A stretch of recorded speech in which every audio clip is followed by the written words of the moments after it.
dito guys, so sobrang ganda ng view. First time namin dito makakain. Papakita ko lang sa kanila. Oh, bakit nagtatawanan yung kambal? Teka lang. Ito kasi papacheck up namin si Pia kasi namamagay yung ano niya, yung sa nose niya. Hinana sa nose. Kaso walang doktor, kaya pabalik na lang kami ulit bukas. Mag-grocery na lang din tayo ng konti lang. Kasi kailangan makauwi agad. Parang masama yung pakiramdam ni Pia. Parang ano siya, medyo warm. Sa grocery shop na tayo. Walang tayo na mabibili. Mga konting kailangan. Meron na palang ganito. Tsaka ano yung langka na frozen langka. Kailangan natin pang breakfast.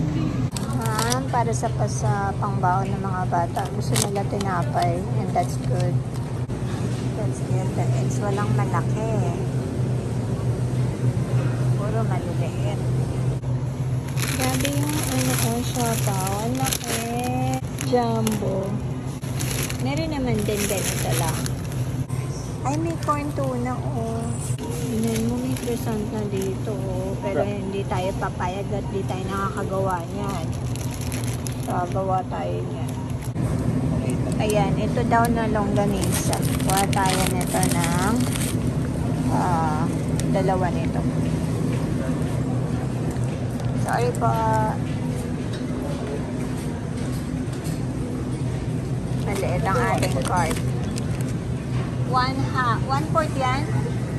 Kung 1/4, 4 yan.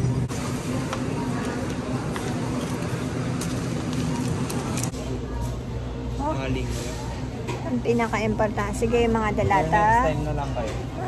Dalata tsaka coffee. Ang coffee, tignan natin. Dinaya talaga natin dito. Wala na tayong coffee sa bahay.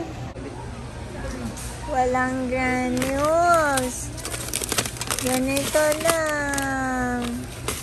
Magdaano tayo ulit.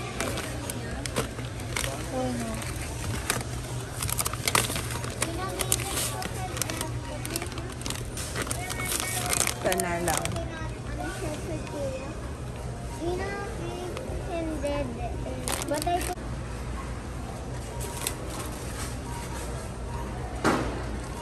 Uwian na. Dalawa ang cart namin dahil may isa akong ang big baby.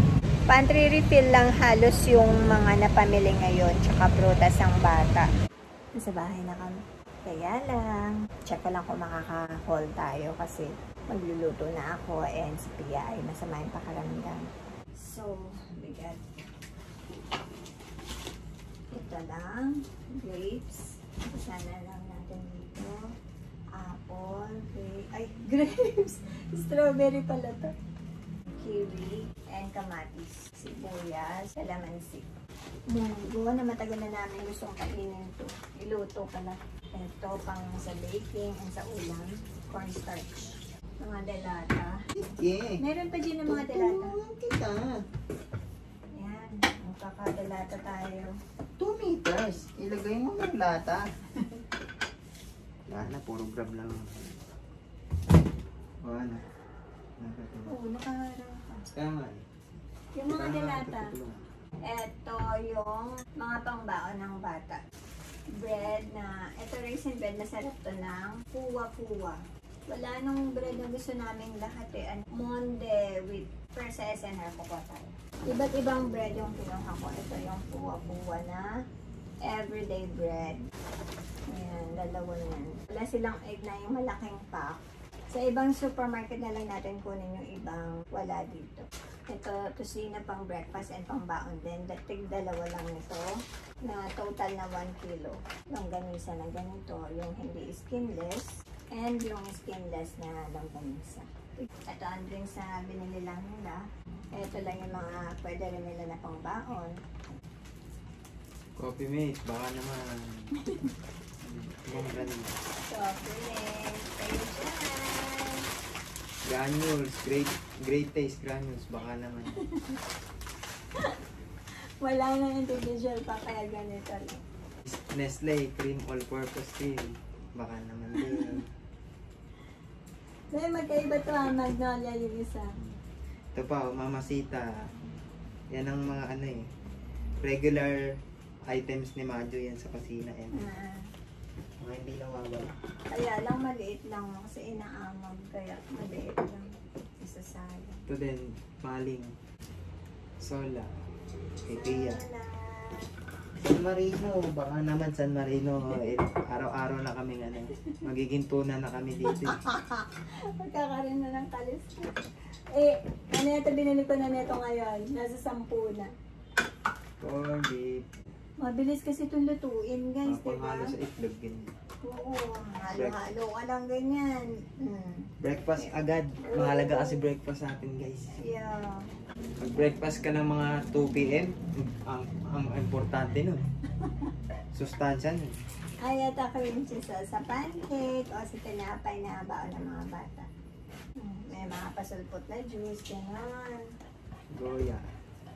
Goya, pangbaon din. Isa nila to. Breakfast ng pasyente. So, ayan lang guys, yung mga chichirya na nabili din ng mga bata. Tapos, ito, hindi rin nawawala sa pang-mix sa paglalaba ito. So, ayun lang ang napamili natin guys. So, ayun, luto na tayo. Gutom na ang lahat. Kain tayo guys. Makain na yung mga bata. Gutomers. Tinapay ko, may pa-raisin ako ngayon. Masarap yung ganito na may raisin. Hindi nakakaumay yung bread. Lalo na dry yung bread.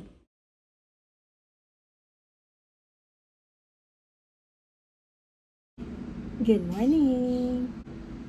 Good morning guys! Ito na yung niluto ko. Gusto ko sana rice pero nakita ko tong raisin. So, bread na lang. Tsura ko puyat no? 4:30 gising na ako. Nasikaso si Ina, pumasok, hinatid, nagluto nga ng breakfast, puyat. Kasi ilang araw lang may sakit si Pian na naman. Pero maganda to. Nag-share ako ng mga nangyayari tungkol sa family kasi lalo na tungkol sa mga bata. Ang bawa tulad yung pagkakasakit din ni Pia. Kakaiba yung sakit niya ngayon eh. Nag-start lang dito sa may bago pumasok ng ilong niya, ng butas ang ilong. Nagkaroon ng nana. Pagising niya, namamaga ito. Ito niyang nguso dito. Sabi ni ate, ano nangyari sa nguso mo? Parang namamaga. Kinagabihan nung araw na, umaga yun eh, pagkagising niya. Kinagabihan nun, ayun na, magamaga na. Sabado, nagganap ako ng doktor, so wala na kasi hapon na.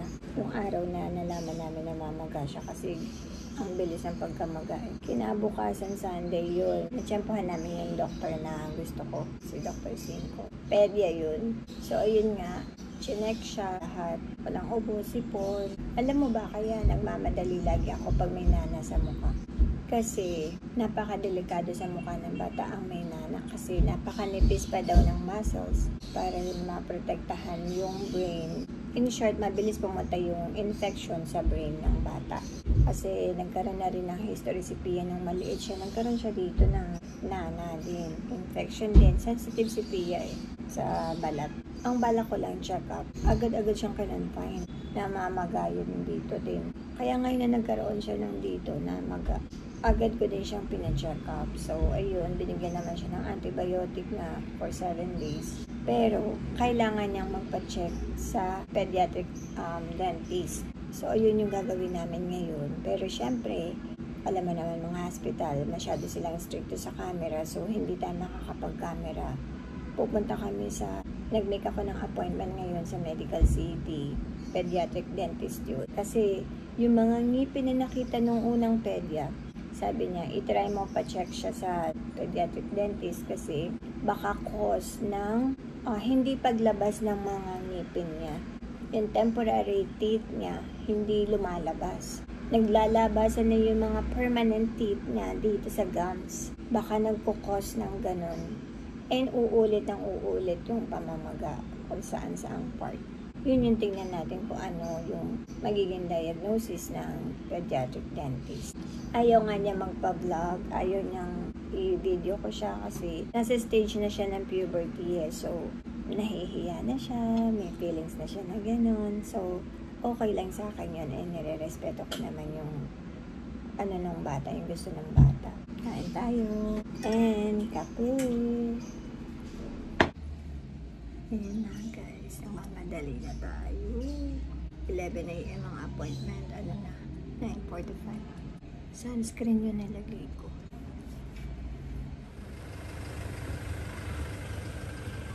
Ayan, papunta na kami sa Medical City ni Pia.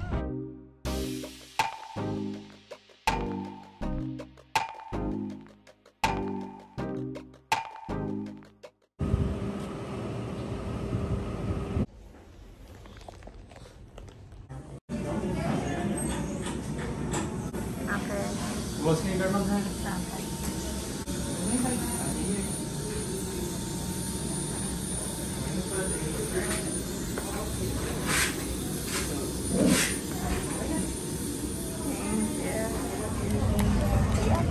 Nasa McDo na kami, kakain muna kami ni Pia. Kain tayo. Dito lang kami mag-wait. Parang residential pa. Sabi ni Pia, wala ko sa doctor tayo pupunta. May electric fan na malakas. Ayan na lang. Ang gagawin sa kanya na procedure, i-check kung may bubunutin sa kanya ngayon. Tapos mamaya, sabihin ko na lang. So, ayan guys, isa-summary ko lang yung naging final diagnosis nga nung pediatric doctor pagkatapos ng mga laboratory ni Pia, yung mga pinagdaanan niya na x-ray and yung reading na ginawa niya. Nakita nga niya yun doon nga nag-cause dahil sa ngipin. Yung old teeth niya, yung baby teeth niya o yung hindi permanent na teeth, nag-bacteria and nag-cause ng infection kaya lumabas sa ilong. Pwedeng sa loob, kaya lang yun sa kanya dahil nga siksikan, so lumabas yung nana dito sa part ng labas ng ilong. So yun yung naging cause. Kaya ang gagawin, maraming appointment na mangyayari. Yung ginawa kanina sa kanya, akala ko nga bunot or extraction, pero hindi pa. Kailangan mo na siyang magdaan sa teeth cleaning bago mag-start ng procedure ng bunot. Yung advice ng doktor na karaniwan na ginagawa niya sa mga bata na ganyan, yung same case ni Pia na hindi lumalabas yung mga temporary teeth, pinapatulog daw. Pero dahil sa case ng age ni Pia, sa tingin niya kaya na ni Pia na kahit hindi na patulogin, yung ano na lang, pangpamanhid na lang yung gagawin. Sobra talagang dami na ng ngipin ni Pia dito. Meron pa sa loob ng mga tumubo, tapos meron sa gums. Kaya aayusin yon. And yung front teeth niya na dalawa, tumabingi na dito. Instead na nandito dapat nakatabingi. Kasi nga, gulo-gulo yung ngipin niya sa loob. So, yun yung mga pagdadaanan namin ngayon. Hindi madali din yung paghihintay ng appointment sa pediatric dentist kasi ang dami niyang pasyente. So, yun guys, sana ay meron kayong natutunan na sa video na ito, lalo na sa mga may anak na same case ni Pia, napakadelikado pala talaga. Kaya, shinare ko to. Sobrang gusto ko lang i-share. So, ayun guys, ito ko natatapusin ng vlog and thank you for watching. See you in the next vlog. Bye!